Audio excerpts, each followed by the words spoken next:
সাইয়েদনা আদম বললেন, এরা কারা? আল্লাহ বললেন, তোমার বংশধর। সাইয়েদনা আদম বললেন, আল্লাহ ওই যে একটা রূহ দেখা যায়, এটার নাম কি?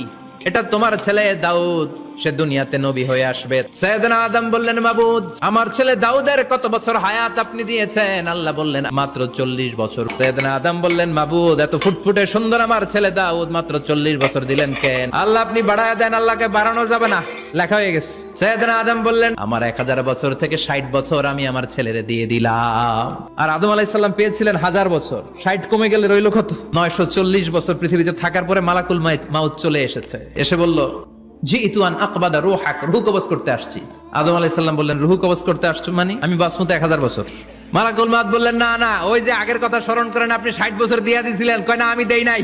মালাকুল মাউত বলে, আল্লাহ, ঘটনা দেখেন, দিয়া কয় দেই নাই। আল্লাহ কয়, থাক, কথা কইস না, আয়া পর। ভুলে গেছেন উনি। সেদিন থেকে আল কিতাব ওয়া শুহুদ, মানে লিখে রাখার সিস্টেম আর সাক্ষীর সিস্টেম চালু হয়েছে।